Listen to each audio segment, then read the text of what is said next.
నంద్యాల జిల్లా ముచ్చుమరిలో మైనర్పై అత్యాచారం హత్య ఘటన కేసు కీలక మలుపు తిరిగింది. ముచ్చుమరికి చెందిన యెహోన్ అలియాస్ హుస్సేన్ అనుమానాస్పద స్థితిలో చనిపోయాడు. మృతి చెందిన వ్యక్తి మైనర్లో ఒకరికి మేనమామ అవుతాడని పోలీసులు గుర్తించారు. నంద్యాల ప్రభుత్వ ఆసుపత్రికి మృతదేహాన్ని తరలించారు. దీంతో ఆసుపత్రి దగ్గర తీవ్ర ఘర్షణ వాతావరణం నెలకొంది. ఆసుపత్రి ప్రాంగణంలో అవాంఛనీయ ఘటన జరగకుండా 4 సిఐలు 5 ఎస్ఐలు సహా 30 మంది సిబ్బందితో బందోబస్తు ఏర్పాటైంది.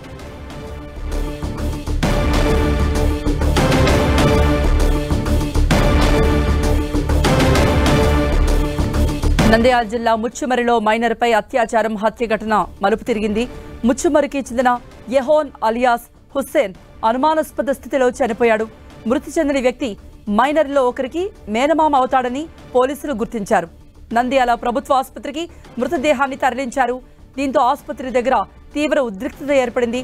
ఆసుపత్రి ప్రాంగణంలో అవాంఛనీయ ఘటన జరగకుండా 4 సిఐలు 5 ఎస్ఐలు సహా 30 మంది సిబ్బందితో బందోబస్తు ఏర్పాటైంది.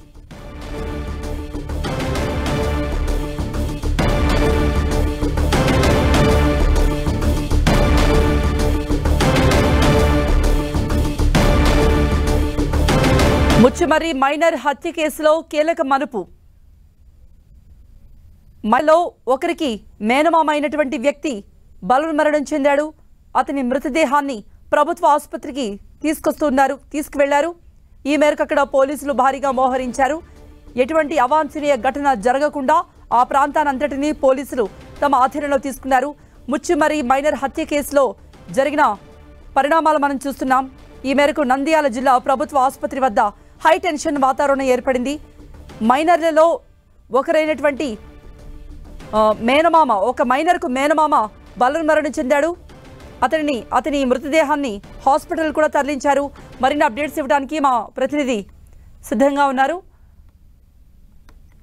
ప్రసాద్ కృప, నంద్యాలలో హై టెన్షన్ నెలకొంది. మిడుతూరు మండలం ముచ్చమరికి ఏదైతే మైనర్ బాలిక హత్య ఘటనకు సంబంధించి కీలక మలుపు తిరిగిందనేది స్పష్టంగా అర్థమవుతుంది.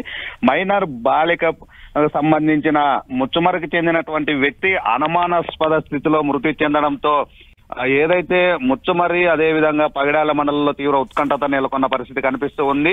ఎవరైతే ముగ్గురు అత్యాచారం చేసినటువంటి నిందితులు ఎవరైతే 3 మైనర్ బాలురు ఉన్నారో ఆ బాలురులకు సంబంధించిన ముగ్గురులో ఒకరికి సంబంధించిన మేనమామ ఈ రోజు అనుమానాస్పద స్థితిలో మృతి చెందడంతో మాత్రం హైటెన్షన్ నెలకొందనేది స్పష్టంగా అర్థమవుతుంది. ఎవరైతే మృతి చెందినటువంటి వ్యక్తి నంద్యాల ప్రభుత్వ ఆసుపత్రుల్లో మృతదేహం ఉండడంతో అక్కడికి పోలీసులు భారీ ఎత్తున చేరుకోవడం జరిగింది. 4 కృప ప్రసాద్, ఇప్పటి వరకు ఆ బాలురు ఒక తండ్రి మీద, అంటే ఆ 3 మైనర్ బాలురులో ఒక బాలుడి తండ్రి ఈ సహాయం చేశాడు. అతనే దీని వెనుక పాపని నదిలో తోసేయడం, నీళ్లలో తోసేయడం వెనుక అతడే ఉన్నాడు అనేటువంటి వార్తలు కూడా వచ్చాయి. ఇప్పుడు ఒక మైనర్ బాలుడి మేనమామ పేరు ఇప్పుడు వినపడుతోంది. అతను అనుమానాస్పద స్థితిలో చనిపోయారు. సో 2 బాలురు వేరేనా? అంటే ఆ బాలుడి తండ్రి వేరు, ఇంకొక బాలుడి మేనమామ ఈయన? అయితే కృప, పోలీసులు చెప్పినటువంటి సమాచారం ప్రకారం ఎవరైతే 3 మైనర్ బాలురు ఉన్నారో ఆ బాలురుకు సంబంధించి ఆ ముగ్గురులో ఒక బాలురుకు సంబంధించిన కుటుంబ సభ్యున్ని అదుపులోకి తీసుకోవడం జరిగింది. ఇప్పటికే రిమాండ్ కు తరలించిన పరిస్థితి. అయితే ఆ ముగ్గురులో ఇంకో వ్యక్తిని, ఆ ముగ్గురులకు సంబంధించి వేరు కుటుంబాలు ఉండడం, ఒకరు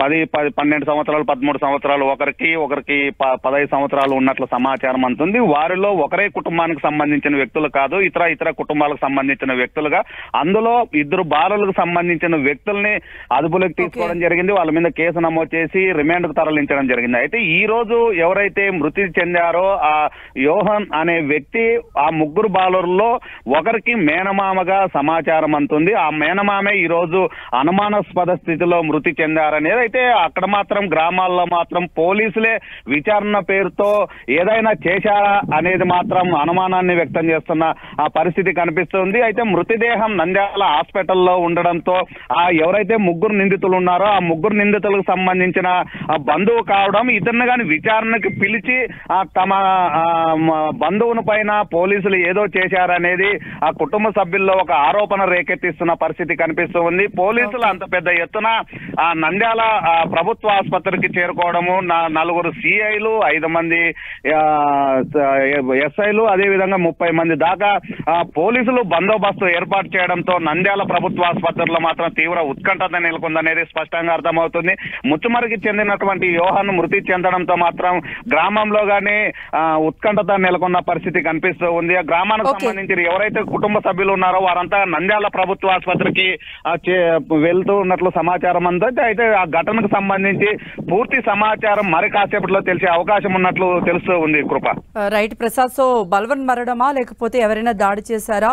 మరోవైపు మైనర్ బాలుర కుటుంబ సభ్యులు ఆరోపిస్తున్నట్టుగా పోలీసుల ప్రమేయం ఉందా? ఇవన్నీ కూడా దర్యాప్తు కొనసాగుతోంది.